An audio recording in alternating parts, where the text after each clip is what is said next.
L'histoire se répète. Des siècles de conflits, de conquêtes et de tensions entre la Russie et l'Europe. Aujourd'hui, le destin du continent est à nouveau en jeu. Depuis l'effondrement de l'URSS, l'Ukraine est au cœur d'un bras de fer entre l'Ouest et la Russie. Révolution orange, de Maïdan, guerre, invasion, jusqu'à l'attaque spectaculaire du 25 février 2022.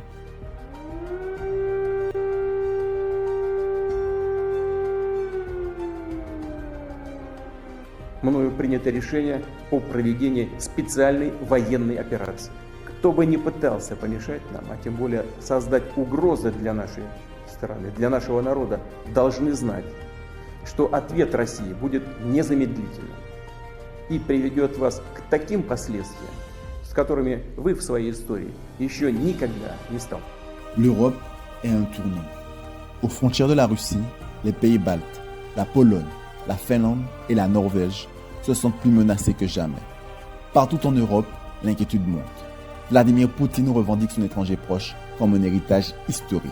Tandis qu'outre-Atlantique, Donald Trump, fraîchement réélu, souffle le chaud et le froid sur l'engagement des États-Unis envers l'OTAN. Face à cette double incertitude, l'Europe se retrouve dos au mur. Après des décennies de désinvestissement militaire, elle doit se réarmer et vite. Dans ce contexte, la France occupe une place unique. Seule puissance nucléaire de l'Union européenne, elle peut devenir le bouclier du continent. Mais comment convaincre les Français d'un tel tournant stratégique, sans raviver la peur d'une guerre mondiale, sans réveiller les tensions, sans leur faire payer le prix d'un effort militaire massif? Réarmer sans affoler, protéger sans appauvrir. Voilà tout l'enjeu du discours d'Emmanuel Macron. Il veut rassurer autant qu'alerter, convaincre sans inquiéter et imposer la France comme le garant de la sécurité européenne dans un monde devenu plus instable que jamais. Vous êtes en effet, je le sais, légitimement inquiet. Les États-Unis d'Amérique, notre allié, et laisse planer le doute sur la suite. En effet, si un pays peut envahir impunément son voisin en Europe, alors personne ne peut plus être sûr de rien. Et c'est la loi du plus fort qui s'applique. Et la paix ne peut plus être garantie sur notre continent même. Cette agressivité ne semble pas connaître de frontières. Qui peut donc croire, dans ce contexte, que la Russie d'aujourd'hui s'arrêtera à l'Ukraine? Je suis convaincu qu'à long terme, aujourd'hui, on ne peut plus croire la Russie sur parole. Cela passera aussi peut-être par le déploiement de forces européennes. Et je veux croire que les États-Unis resteront à nos côtés. Que la paix en Ukraine soit acquise rapidement ou non, pour faire le constat d'un monde inquiétant, avec nos collègues européens, nous continuerons, comme je l'ai fait voilà 15 jours, à tout tenter pour convaincre que cette décision nous ferait du mal à tous. Et j'espère, oui, convaincre. Dans le passage que je viens de montrer, le champ lexical du doute est omniprésent. On voit des mots comme inquiet, doute ou des verbes tels que croire ou espérer. Tout cela construit un climat d'incertitude où rien n'est figé. Mais un détail frappe. Macron dit « vous, c'est inquiet », s'adressant directement aux Français sans s'inclure dans cette inquiétude. Il se positionne là comme chef d'État protecteur, comme pour dire « vous avez peur, mais moi, je garde le contrôle et je vais agir. Et j'agis. » Devant les événements historiques en cours qui bouleversent l'ordre mondial, les États-Unis d'Amérique, notre allié, ont changé leur position sur cette guerre. Le monde continue d'être sans cesse plus brutal. Nous rentrons dans une nouvelle ère. Alors face à ce monde de danger, à l'aune de ce nouveau contexte, face à ces défis et ces changements irréversibles. Dans l'extrait que je viens de passer d'Emmanuel Macron, celui-ci prononce différentes phrases. Mais il y a une qui retient particulièrement mon attention, c'est celle où il dit qu'on est dans un monde sans cesse plus brutal. Là, on a un sous-entendu très fort. Il ne désigne pas seulement la Russie, mais aussi les États-Unis d'Amérique de Trump, qui veulent réduire leur soutien à l'Ukraine, qui critiquent ouvertement les Européens lors d'un Security Council et qui brutalisent le président d'un pays en guerre. You got to be more thankful. You're gambling with the lives of millions of people. You're gambling with World War III. You're gambling with World War III. Là, Macron cherche à préparer les esprits. Il dit en gros que l'Europe ne peut plus compter sur Washington, qui est devenu imprévisible, pour les défendre en cas d'attaque d'une Russie menaçante. La menace russe est là, La Russie du président Poutine viole nos frontières pour assassiner des opposants, manipule les élections en Roumanie, en Moldavie. Elle organise des attaques numériques contre nos hôpitaux pour en bloquer le fonctionnement. La Russie tente de manipuler nos opinions avec des mensonges diffusés sur les réseaux sociaux. Et au fond, elle teste nos limites. Elle le fait dans les airs, en mer, dans l'espace et derrière nos écrans. Cette agressivité ne semble pas connaître de frontières. Et la Russie, dans le même temps, continue de se réarmer.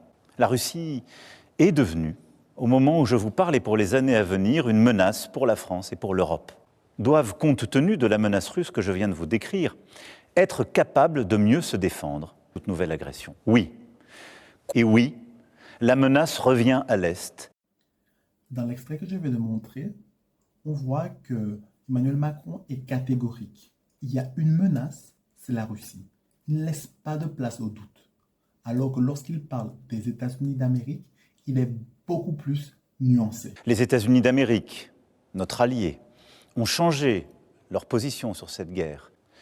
Dans le même temps, les mêmes États-Unis d'Amérique entendent imposer des tarifs douaniers aux produits venant d'Europe. Enfin, le monde continue d'être sans cesse plus brutal. Pour l'Ukraine d'abord. Toutes les initiatives qui aident à la paix vont dans le bon sens et je veux ce soir les saluer. Et je veux croire que les États-Unis resteront à nos côtés. Mais il nous faut être prêts si tel n'était pas le cas. Nous devons aussi nous préparer à ce que les États-Unis décident de tarifs douaniers sur les marchandises européennes. Cette décision incompréhensible, tant pour l'économie américaine que pour la nôtre, aura des conséquences sur certaines de nos filières. Elle accroît la difficulté du moment, mais elle ne restera pas sans réponse de notre part. À tout tenter pour convaincre que cette décision nous ferait du mal à tous. Et j'espère, oui, convaincre et en dissuader le président des États-Unis d'Amérique. Avec les exemples que je viens de vous donner, on peut voir qu'Emmanuel Macron a un ton différent selon qu'il parle de la Russie ou des États-Unis d'Amérique. Face à la Russie, Macron est direct, catégorique, ferme. Mais quand il parle des États-Unis, il nuance, il tempère. Il critique, mais de manière diplomatique. Ainsi, avec la synecdoque, toutes les initiatives pour la paix, je les salue, on parle de l'initiative pour la paix de Donald Trump et qu'il flatte cette initiative pour la paix en disant qu'elle est bien. Mais plus loin dans le texte, on voit qu'il critique le contenu de cette initiative en disant qu'une paix ne peut pas être l'abandon de l'Ukraine, la capitulation de l'Ukraine ou encore l'effondrement de l'Ukraine. On sent vraiment qu'il y a ce souci de ne pas forcément brusquer Washington. Par cela, Macron veut nous faire avant tout comprendre pour moi une chose essentielle. Les États-Unis sont certes plus aussi fiables qu'auparavant, mais leur repli stratégique n'a rien à voir avec l'agression de la Russie. Mais on peut alors se demander pourquoi Emmanuel Macron est-il aussi catégorique lorsqu'il s'agit de la Russie? Qu'est-ce qui le fait agir comme ça? En effet, si un pays peut envahir impunément son voisin en Europe, alors personne ne peut plus être sûr de rien. Et c'est la loi du plus fort qui s'applique. Et la paix ne peut plus être garantie sur notre continent même. L'histoire nous l'a enseigné.